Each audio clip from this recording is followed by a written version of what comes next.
Now, there have been some very high-profile hacks in the news lately, and some of these have even been hacks of security vendors themselves, from Microsoft to FireEye, but perhaps one of the most disturbing was the recent Solarwinds hack that we are just starting to come to grips with.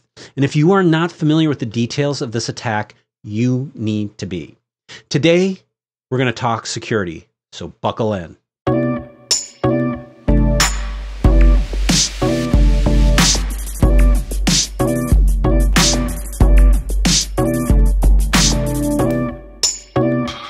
Hey everybody, welcome back to another Future Tech video podcast. The audio version of this podcast is available on Apple Podcasts, Spotify, and most of the others, or you can find it at futr.buzzsprout.com. Now, the scope of the recent Solarwinds hack is massive, and the true depth of this attack is still being discovered. This is one of many disturbing recent security breaches. Businesses are being faced with trying to defend from a myriad of attacks that are growing more persistent and sophisticated every day. They are constantly trying to guard against everything from data exfiltration to ransomware attacks and the more insidious data manipulation attacks. But how do you do this if you can't trust the information that you are working with?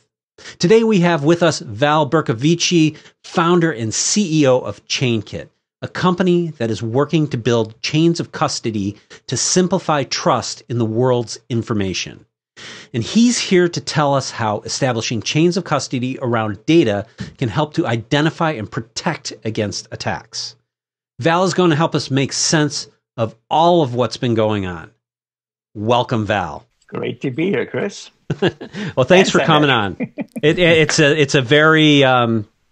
we're having you on at a very auspicious time, I think. Yeah, may we live in interesting times. Here we are. We certainly live in very interesting security times. I mean, beyond just what I mentioned about, some of these, like FireEye and Microsoft and SolarWinds attacks.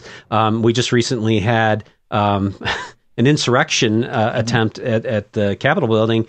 And, all of that chain of custody kind of information is kind of up for grabs as well. So I think, like I said, this is an interesting time. I'm really glad we were able to get you on right now because there's a lot of interesting questions to be answered here. Yeah, so before the timing as well. Yeah. So before we get totally into that, I kind of gave a little bit of a brief introduction of what Chainkit is. Can you just give me just kind of the 50,000 foot overview of what Chainkit is and what you do? As the name implies, we are a enabling technology to help customers, partners, organizations, public and private, build chains of custody. But interestingly enough, the name can be applied multiple ways because those chains of custody can establish chains of trust between very heterogeneous systems. They can actually identify cyber attack kill chains much earlier in the attack cycle than is available with conventional technology. And of course, there is a back-end portion of this that relies on one or more abstracted blockchain technologies. So there's a number of ways to apply the Chainkit term. But I think most acute here is looking at what's happening in the real world, such as a SolarWinds hack, and understanding how chains of custody can be applied both proactively and reactively to make things better. Yeah. So you mentioned SolarWinds, so let's dig into that. I mean, when I look at this attack, I mean, the sophistication around this attack is really amazing, and the complexity of this attack is really quite amazing.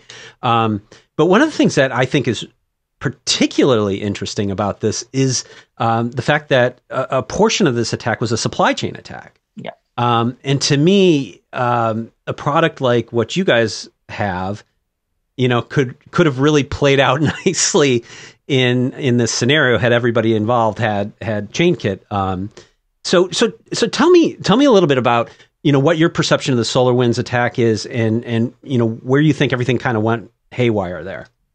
Yeah, I mean, we can break it down in 3 stages, right? Okay. The first stage was the software supply chain integrity attack. Mm-hmm.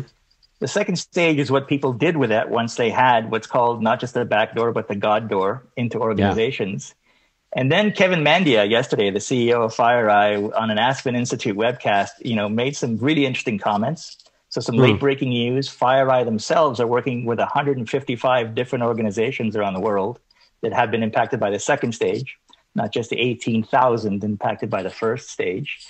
But he mentioned that there's a third stage to this attack, which is, what if the second stage just starts the first stage all over again and amplifies it? So we can delve into that, because this is a bit of a rabbit hole that is no longer theoretical. It's quite real and quite scary. But let's focus back on that first stage. Yeah. The easiest way to explain this to your grandmother is that the locksmith got broken into, right? So many people, 400,000 reportedly, SolarWinds customers, bought keys from this one locksmith. And the smartest attack possible is don't do a manual or even automated 400,000 stage attack when you can do them all in one stage. Yeah. So again, cyber adversaries are nothing if not very pragmatic. Machiavellian is actually my favorite term. So they said, if we can compromise one of the main locksmiths of the entire industry, we have an advantage. So that's what they did. Keys to the kingdom. Yeah. They literally went and compromised a locksmith, copied the keys to every one of their customers, 18,000 specifically, as we know so far. And then they opened the door to those 18,000 customers. And the question is, now, how can you guarantee the integrity of the locksmith now, right? Mm-hmm. How do you know when the locksmith has been compromised? And that's a very open-ended question today. It doesn't have to be, again, the thing about things like chain of custody is it's kind of important to put it in its place, if you will, to put it in its right category. So we'll get just a little bit technical here, and pull me back if it's too technical. We see a lot of advances in machine learning and AI in cybersecurity. So in the science of machine learning, those are called probabilistic solutions. You have a lot of information, a lot of data that trains these algorithms, particularly attack data, prior histories of how attacks happened.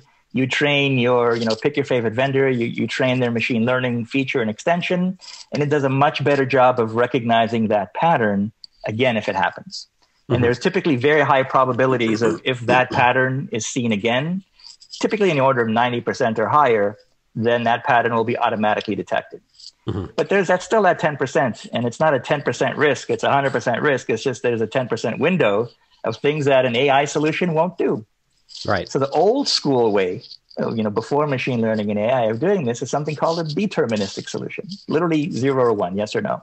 Yeah. So Chainkit at its heart fundamentally is first and foremost a deterministic solution, meaning if you actually know when a sore thumb sticks out in a supply chain, there's no guessing, there's no probability, there's no training and algorithm, it's just yes or no.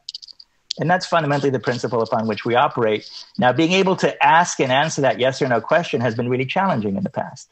Yeah. And there's things like trip wires, and there's a company named after that, but there's trip wires that you want to set up to detect these things. And the trip wire technology hasn't kept up with cloud and streaming big data advances over the past couple of decades. That's the fundamental technical thing we've done.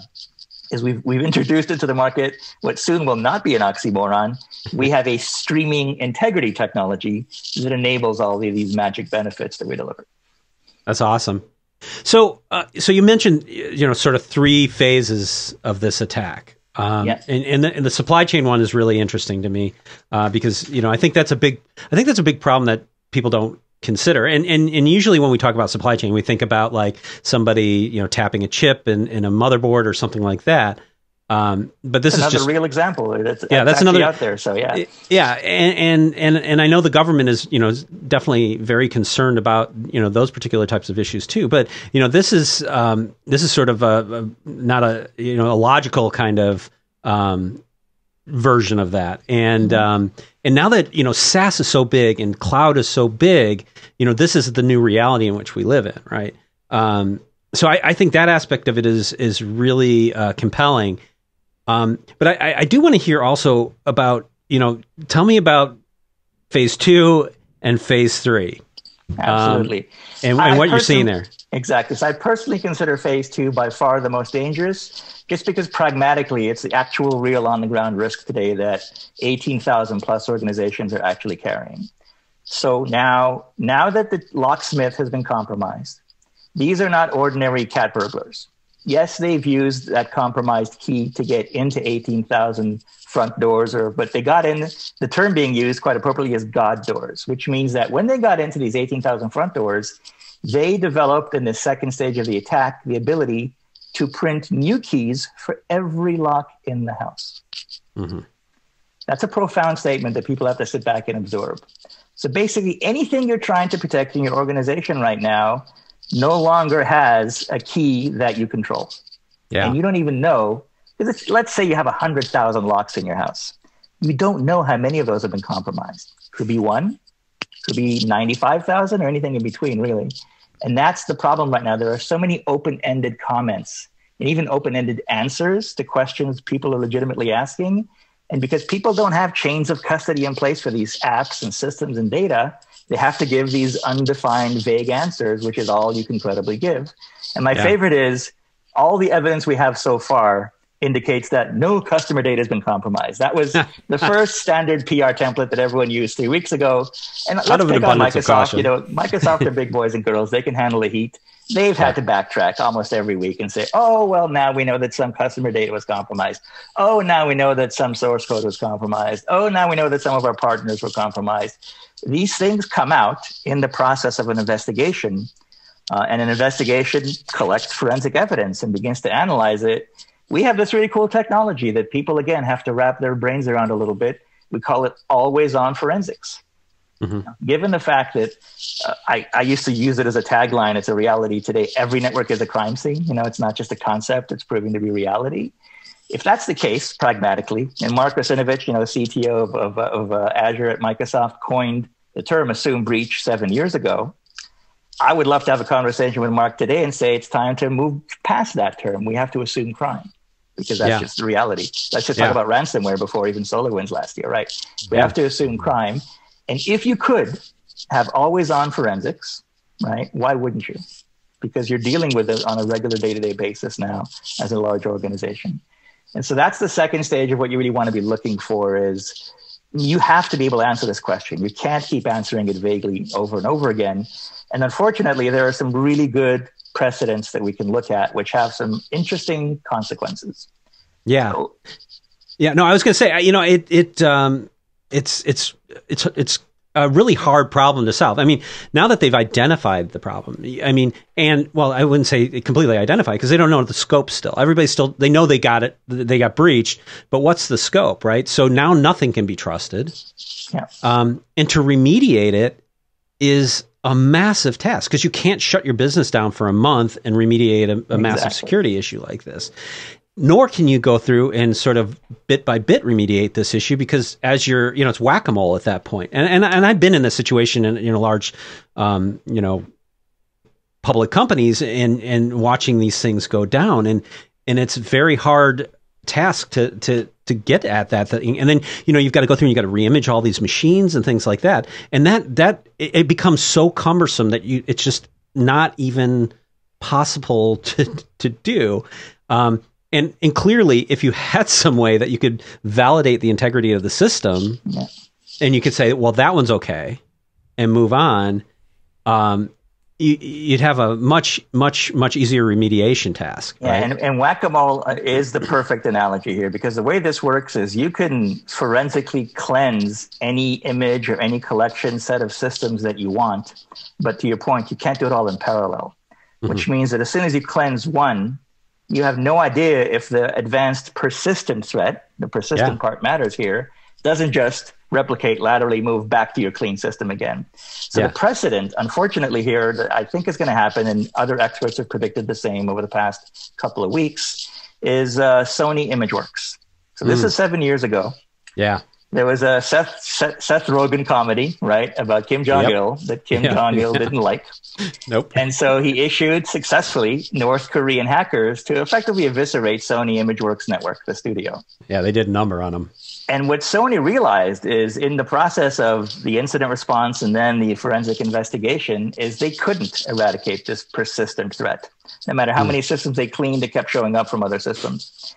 So they concluded after a couple of quarters, and this is what a lot of federal agencies, the 10 identified, I predict, you know, maybe all of Capitol Hill right now, the potentially 155 or more private sector organizations that FireEye alone is working with, they're going to conclude that carrying that risk of not knowing how many locks have been compromised, where really important information sits, carrying that risk for more than a couple of quarters is actually more expensive than just replacing everything, which is what Sony ImageWorks did.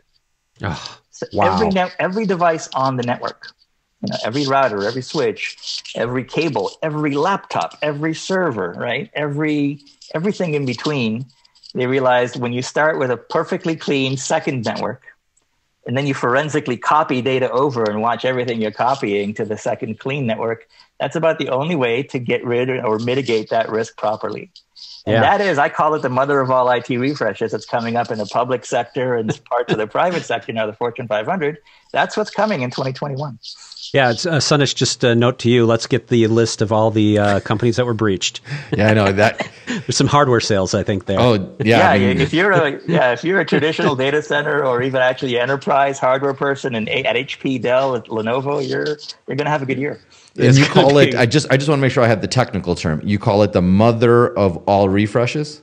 All IT refreshes, yeah. IT refreshes. All right, that's it. That's for 2021. New buzzword. Well, it's the old adage is, if you want a secure network, get rid of all the users and then unplug all the machines. Right? Exactly.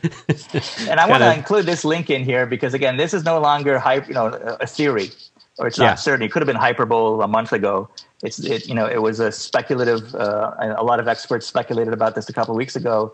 It's actually documented now. So DHS has the Cyber Infrastructure Security Agency, CISA. Chris Krebs, right? CISA Krebs used to work there. The other Krebs. So CISA has done some wonderful work that might not be well known outside the public sector.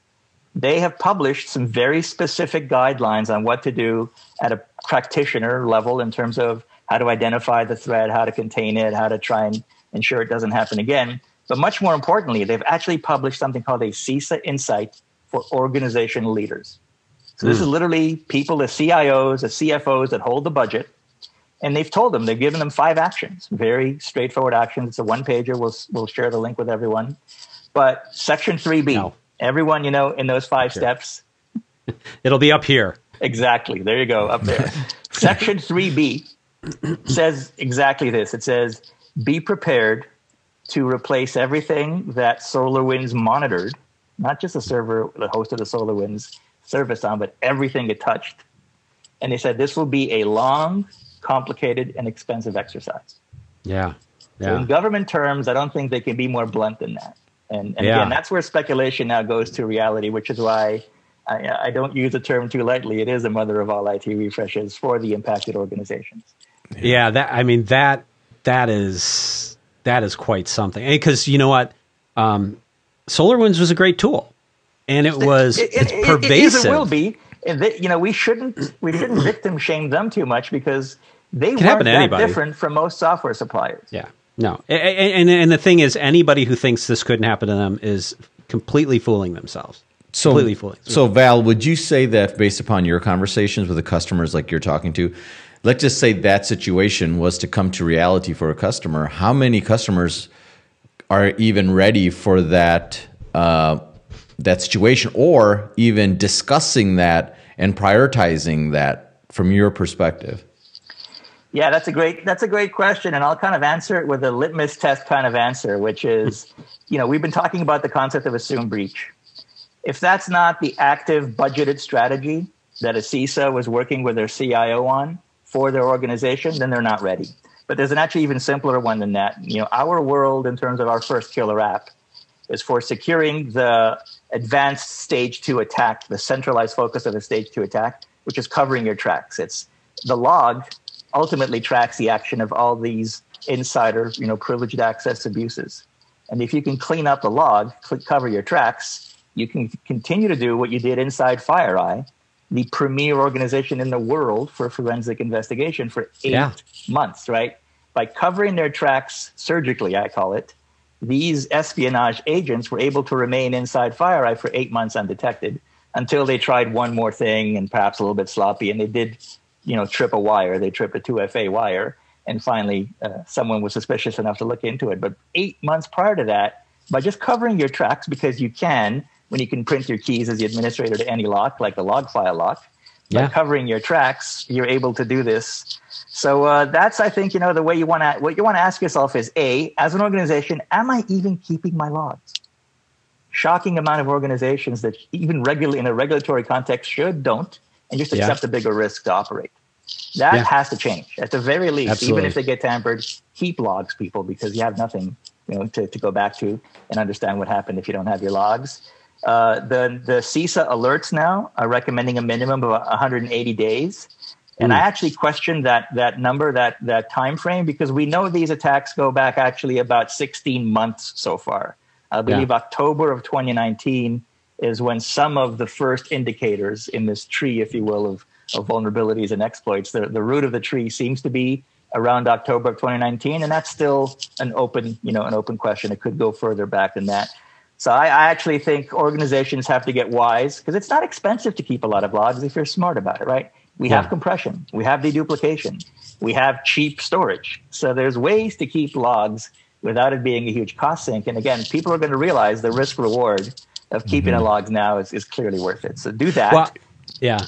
I mean, I think that part of the problem too for some organizations is some of them will solve that keeping the logs problem, but they don't solve the how to interpret the logs or do anything with their logs problem, which is a whole nother issue altogether, right?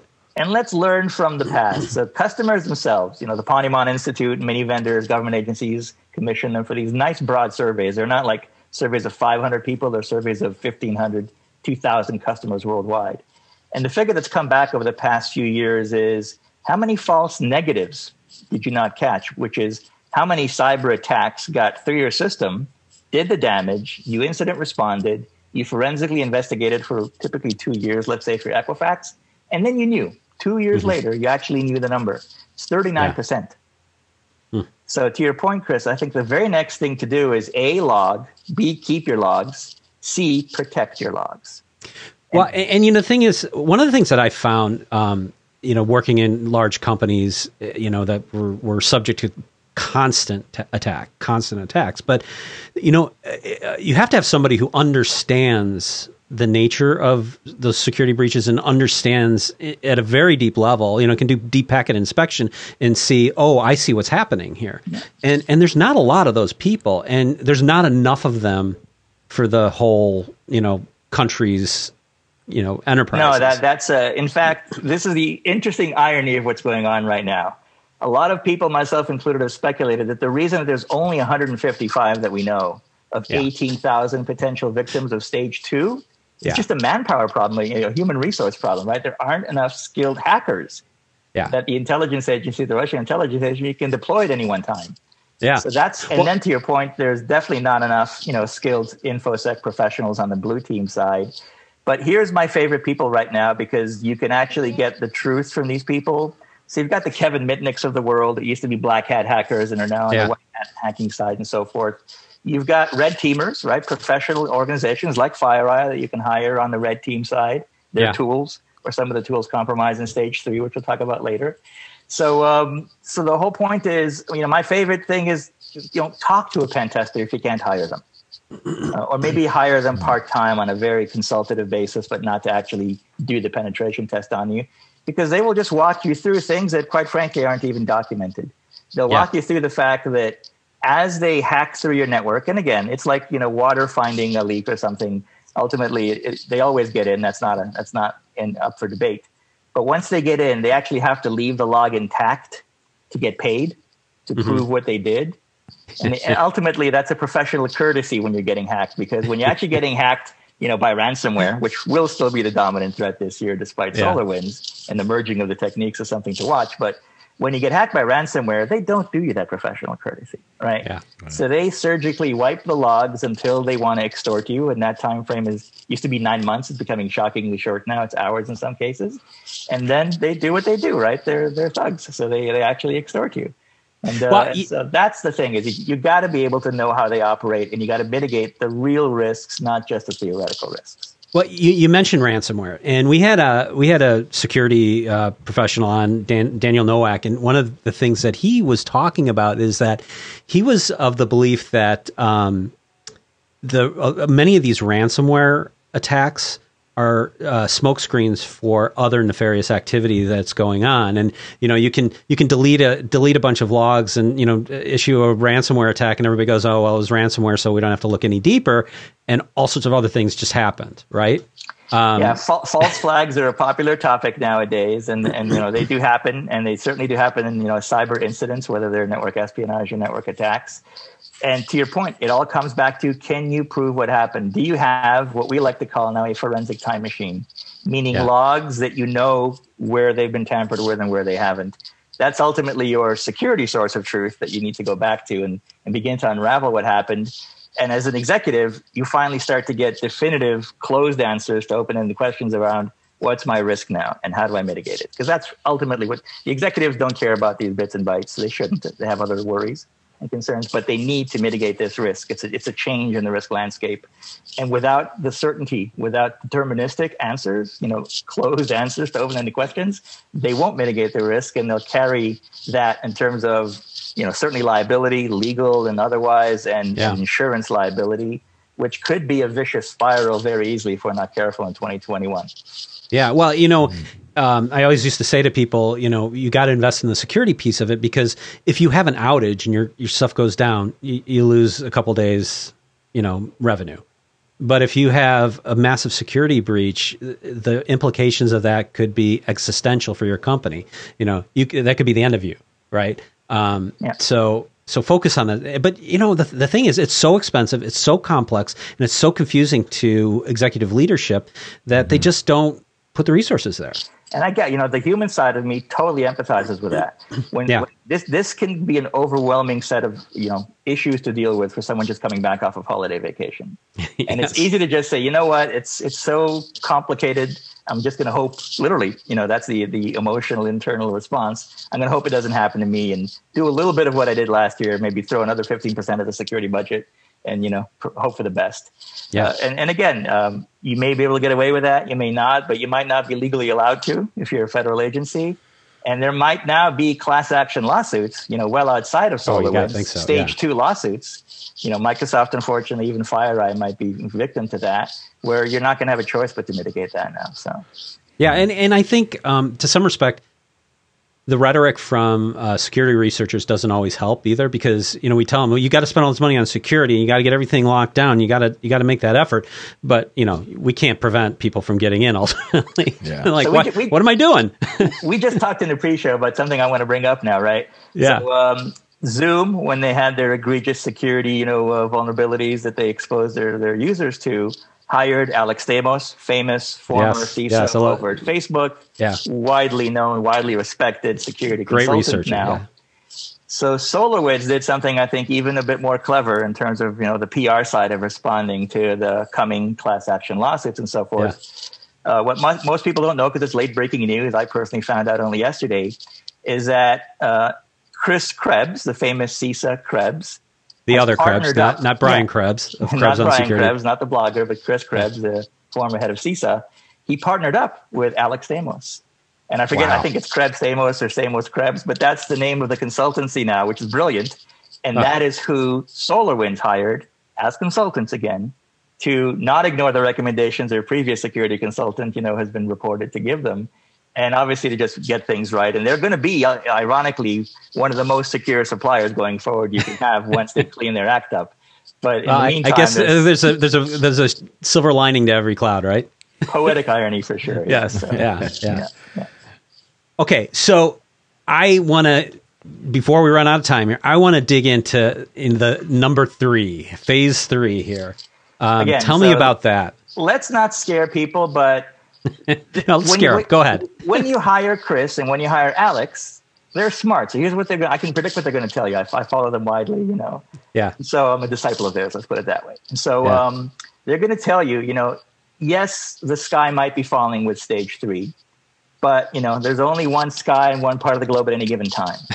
So don't try and solve everyone's problem with stage 3, because it's a big problem. Solve your problem, your risk with stage 3, right? Yeah. So work with proper threat intelligence, providers.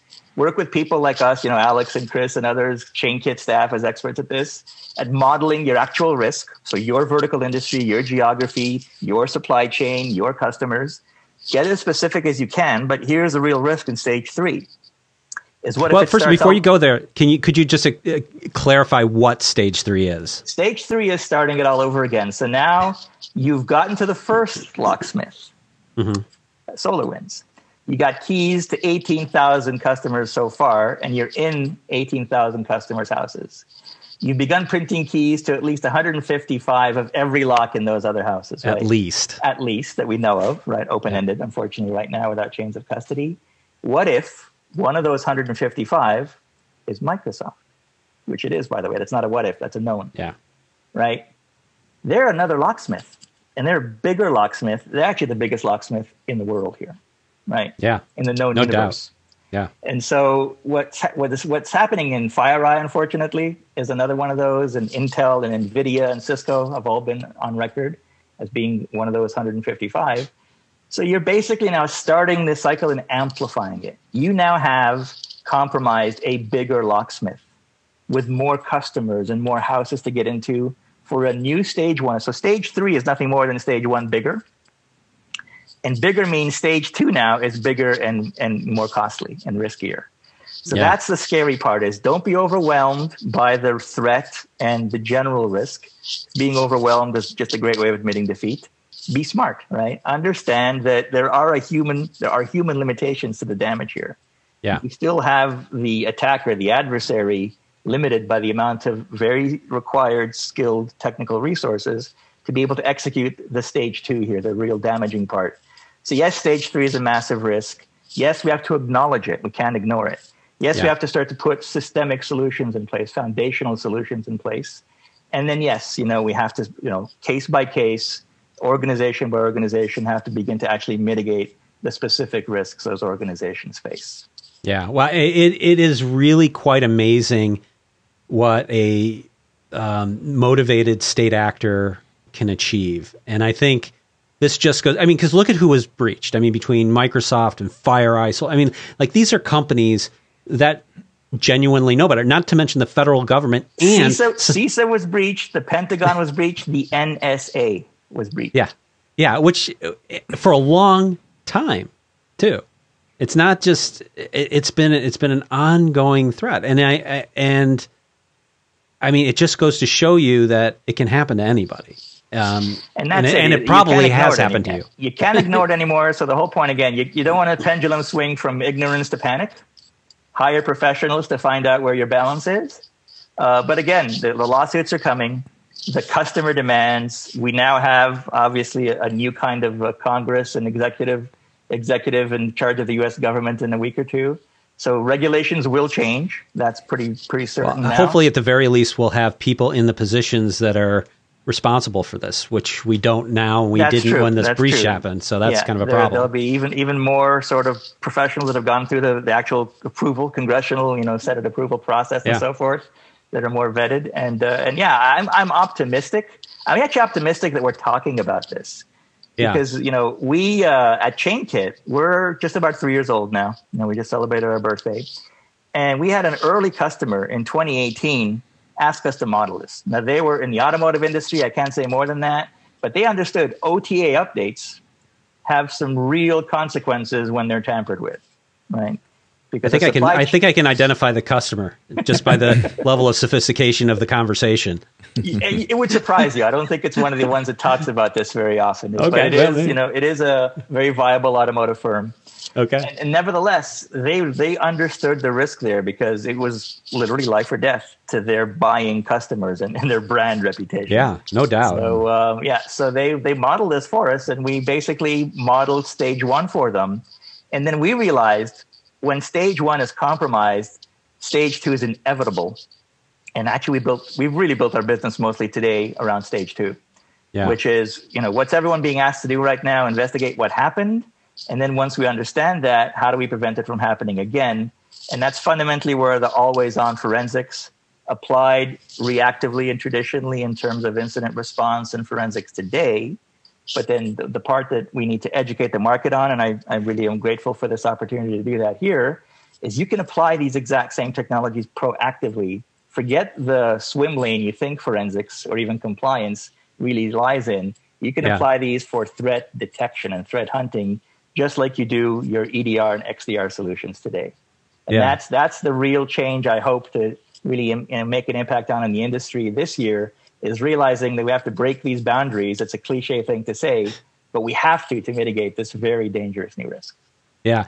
Well, now that we're kind of talking about Chainkit right now, tell me a little bit more about what you guys do. I mean, like, you guys kind of have a little bit of a unique value proposition within the market. Tell me what it is and how it all works, so people understand. The thing that's interesting is we start with first principles. About the simplest way to define the entire cybersecurity industry is to use not Central Intelligence Agency, but the CIA Triad, which, as most experienced people in the industry know, stands for confidentiality, integrity, and availability. Mm-hmm. So fundamentally, confidentiality, which really translates to encryption and good identity and privileged access management and data loss prevention, preventing people from seeing things they shouldn't see. That is the best served corner of the Triad. Thousands upon thousands in the eye charts of cybersecurity vendors that we see serve the confidentiality requirement. And the bulk of cybersecurity InfoSec strategies at customers is also centered around confidentiality. Mm-hmm. And that's part of the problem. Availability is, copies of your data. So if someone, does a denial of service attack on one of your cloud regions, if you're smart enough to have your data copied to the other cloud region or the other cloud, then you've got a good availability strategy in place and your data is available. Both of those technologies, encryption and so forth, password management, have kept up with cloud, right? Okta for identity management is wonderful. CyberArk for privileged access management is wonderful. Encryption over the wire works very well. Availability, cloud is an ideal place to have data availability. However, integrity is not, right?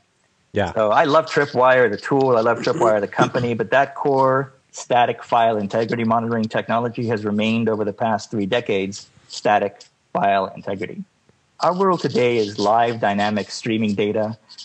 Just the latest AWS Kinesis outage right before Black Friday again showed that when the streaming service goes down, it takes down dozens of other internal Amazon services, which in turn take down all their customers. Yeah. So, today data is a stream. Netflix is a perfect, layperson's example of that. And if you don't have streaming integrity, you are missing the third pillar of cybersecurity. So even academically and theoretically, you can explain a lot of our problems today by the fact that the term is compensating controls. We literally overcompensate, with diminishing returns, the lack of integrity, streaming integrity, with more confidentiality and more availability. And we've seen empirically now that doesn't work. It's actually a cost sink. A lot of it is manual, so it's a lot of toil on your staff that they don't like. And it's not effective. It's not, clearly, as this incident proved, is not mitigating the real risk. Well, and I'll tell you, from having worked in security firms and having to deal with a lot of compensating controls, they are actually counterproductive. Compensating controls can open up security problems that you didn't have before. Complexity, so I'm with you on that. Yeah, complexity is business risk, and complexity is mission critical risk in cybersecurity. So that's an excellent point. Yeah, no doubt. So tell me about like some of your key use cases. I mean, we kind of touched on some of them. Tell me a little bit more about.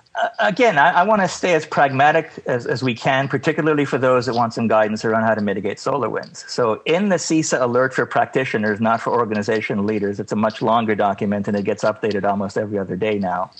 But we'll share the links to that because fortunately they're not just publishing 20 documents; it's one they keep updating, so it's one link. That's always but within that link, they've done a great job now because week on week they've just added a lot of meat to that document to what to do.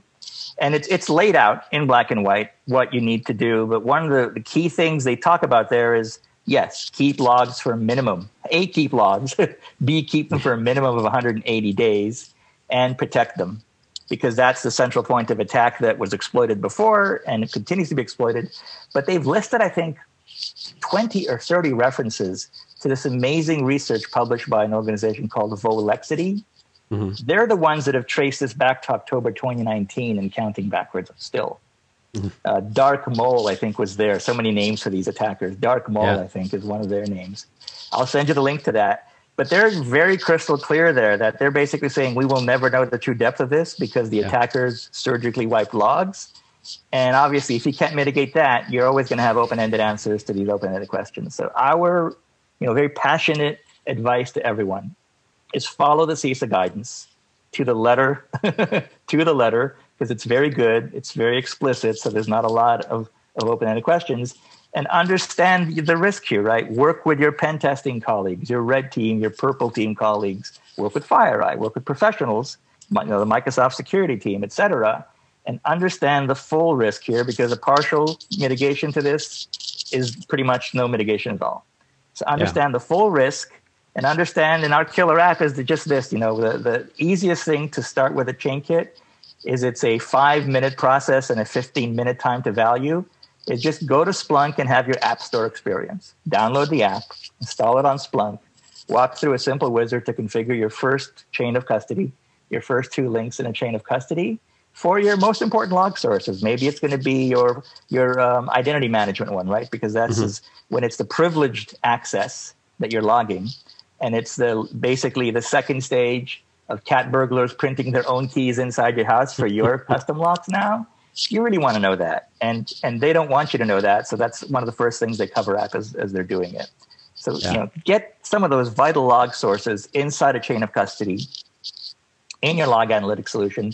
It might be Splunk, it might be Elasticsearch, it might be QRadar from IBM, it might be the Microsoft Sentinel one, which makes a lot of sense for Treasury Department and Commerce Department and the other Office 365 customers today. But really understand what's happening there, because that's a foundation of the problem. Yeah. And then build out more, it's an open API and it's very scriptable in PowerShell. You can just use it from an Excel macro, quite frankly, and just build out, more of your chains of custody. It's back to modeling your risk, not everybody's risk, and be overwhelmed. Model and define, and then actually wrap a chain of custody around your risk. And all of a sudden you'll begin to bit by bit get to those really comforting and reassuring definitive answers to these open-ended questions. Yeah. Well, I want to also talk a little bit about the chain part of Chainkit. I mean, certainly we talk about chain of custody, but there's another aspect of chain, as in blockchain, that plays in here. So could you speak a little bit about that? Absolutely. And, as we talk about it today, you see headlines of Bitcoin being $40,000. Please ignore those, right? This is not a cryptocurrency play. No, not at all. Those are speculative investments, right? And they're completely outside the scope of this discussion, because we actually don't use blockchains, because blockchains have wallets and payment and settlement mechanisms. Right. We use distributed ledgers. Yeah. That's the underlying cool part, the integrity part. One of the reasons why you trust, I think the crypto market's over $1 trillion, as of the inflation lately. Crazy. The Bitcoin network, right? So I don't care about the wallets on the network. I care about the integrity of the network itself. That's been attacked, every millisecond, 24/7 for 12 years and hasn't gone down. Yeah. The exchanges around the network get hacked all day long. Some of those are quite dodgy. Right. But I think the majority of ICOs were scams. They were 90-odd%. The SEC has done a really good job of chasing those down. Phenomenal job. And yet, the brand reputation lingers as being scams, and that's fine. But, when you look at the integrity of these key networks, they haven't been compromised. Yeah. And so that's what we love at Chainkit, which is we fully expect to be hacked. There's a risk we might not be in business 5 years from now. These are all things we have to acknowledge. Yeah. But the kind of attestation we deliver in our streaming integrity, when we say objectively provable, it's just that. It doesn't depend on any one organization. It doesn't depend on any one technology. It doesn't depend on any one network. It's literally decentralized. Yeah. So that when you do the streaming integrity and you're attesting to the integrity of your log streams or your Netflix video stream or anything, and you want to detect just that one frame that, you want to investigate in real time, or one log line that you want to investigate in real time, that's, the God backdoor being abused by an administrator printing their own keys and doing nasty things inside your network, that's objectively provable throughout its life cycle, which means that the moment that happens, it's thousands of nodes across the world with separate administrative domains of control, each one of those thousands, that's attesting in a consensus algorithm to the integrity of that thing. You can now share that evidence, particularly on the investigation side, the FBI, the Secret Service that we work with, and others love the fact that for the first time, they can now share evidence with other agencies for investigation, because they know if the evidence gets tampered. They know if the investigation gets tampered or not objectively throughout the entire life cycle. So actually, you don't have to show up at a data center anymore. We enable the remote collection of forensic evidence. That's that's nice. Another oxymoron that we enable now. We obviously do the streaming integrity. We enable the collaboration of multiple agencies, Interpol, anywhere you have an agreement. You can literally put this on Dropbox now. And yes, you want to protect it with a password. And yes, you want to encrypt all that. However, now you know that if you share it with Saudi Arabia, they're not going to be able to tamper with that investigation. And you can depend on their conclusions because you can check at any time whether it's been tampered with. And the last thing is when a prosecutor, maybe outside the U.S., in Brussels or Geneva or somewhere, you never know, in a United Nations court of law, when they bring up this case and they bring up this digital evidence, as the investigator or law enforcement officer, you don't have to travel to that court. You don't have to swear to the integrity of that data that you collected or the fact that it wasn't tampered with for the past 3 years, which is an impossible claim to make anyway. It's all objectively provable right to the end. Yeah. So it's a sea change in this environment.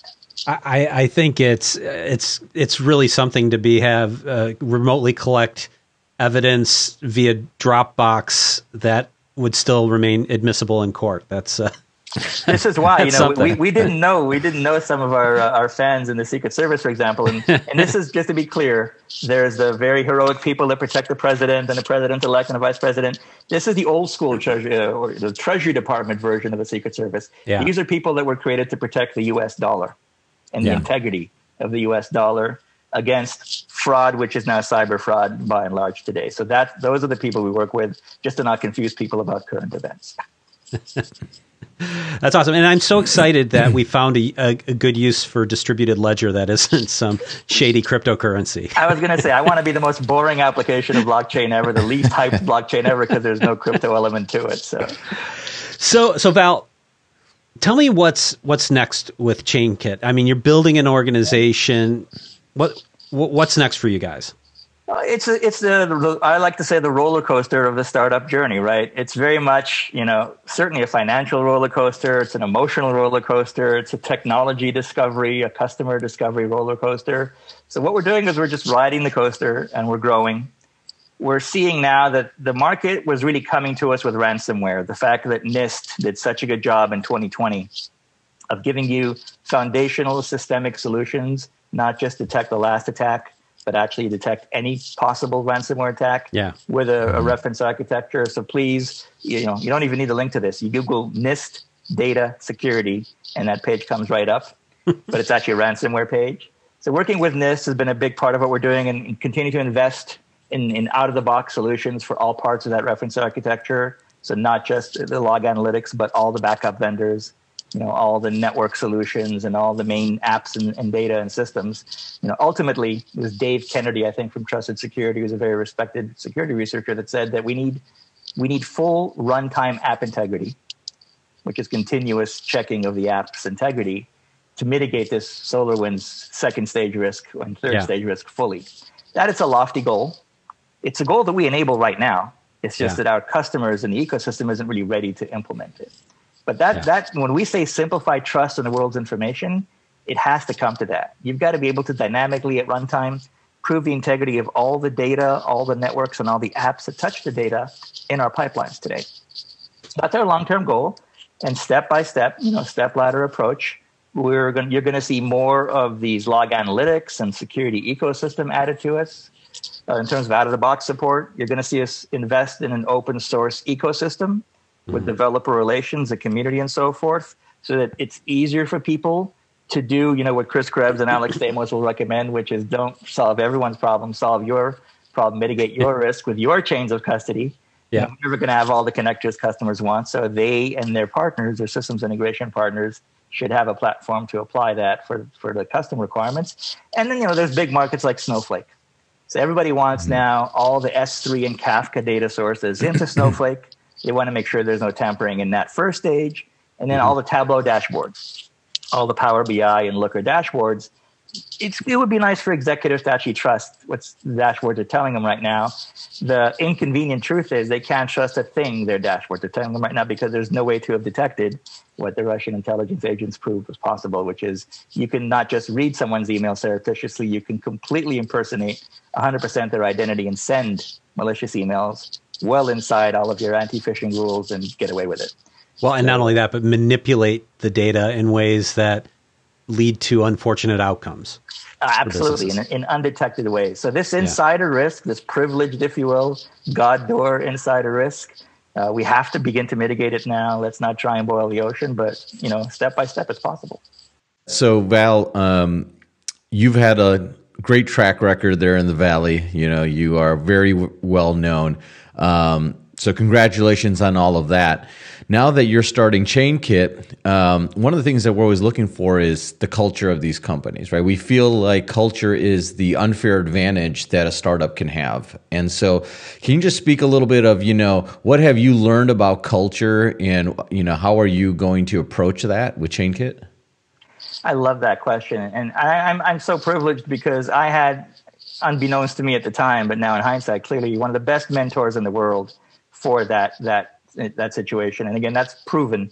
Dan Wormanoven was the main CEO during NetApp's, great golden years, a growth phase. Yeah. Literally, I think he came in when the company was at 50 million in revenue and retired when it was at 5 billion. So quite a run. Yeah. And that was actually over a fairly short period of time. It was about 10 years. It wasn't, forever. Right. And the thing about him, and you could see, he's just had such amazing human qualities. He literally baked culture into the business plan, into the day-to-day operations of the company. It wasn't taken for granted. It wasn't just, these things you put on a poster and just never read, all these claims or requirements. It was literally values you live by day to day. And it was basic things like trust. If you don't trust your coworker, if you don't trust your leadership, there's always going to be, especially at a startup, so many stressful situations, so much information flying back and forth and passing each other in the night that you're just not going to know everything you need to know at the right time. If you don't trust your coworker, if you don't trust your leadership, if you don't give them the benefit of the doubt that, as shareholders in the company, we're all trying to make ourselves richer. We're all trying to grow the valuation, even if it seems like we just did something really stupid this afternoon. Right? If you don't give people that benefit of the doubt, it's going to be really hard, I think, to have a successful, startup. And this is where most startups fail. We talked about this in the pre-show. It's not the tech, it's not even the marketing. You could have the best salespeople, best marketing, best tech in the world. If you've got a corrupt culture of mistrust, and there have been funny, memes about this, like old org charts with like guns pointing, at each other from different departments. If you've got that kind of culture, you're unfortunately, we'll never hear about you because you probably won't really make it that far, and you'll be doomed to failure. So culture is key. Dan set the model. Again, there are legends in the industry, particularly if you know the enterprise storage space. Tom Mendoza was another one, literally wore his heart on his sleeve. Also at NetApp. Also at NetApp. We're very fortunate, and we have Laura Pickering. So they're chief of staff that really implemented all of these cultural sort of directives. She now works with us, right? She's actually our chief revenue officer. So she is one of our key leaders in the organization. I couldn't be happier and more grateful to her. She's awesome. She's awesome. Right. So, and this is how we've decided, at an early stage, your only currency is not money. It's commission, it's equity. And we actually haven't recruited at all. We've grown to over about 20 people, about 25 counting part-time staff, all contract, right? And for now. And most importantly, just because they've reached out to us, they've known us, they trust us. They've, once they understand the situation that we've described today, they see the opportunity, they believe in the mission. And that ultimately is what makes successful startups, is when people really opt in, you don't have to convince them too hard. And they're all believing in the mission. And we're never going to row in the same direction when it's so chaotic at a startup, but we don't row in the opposite direction. Then that's the culture, the soft skills part that's essential to successful startup. Yeah, well, and you've chosen a really great model, because there was an absolutely magical culture at NetApp in the early days, for sure. Yeah, and I love this. This is empirically proven. So it's one thing for us to believe our own hype when we were at NetApp and say it was a great place to work. The very first, is it Fortune? I forget the actual magazine that publishes the Great Place to Work list. Mm-hmm. The very first set of lists they published a few years, NetApp was at the top.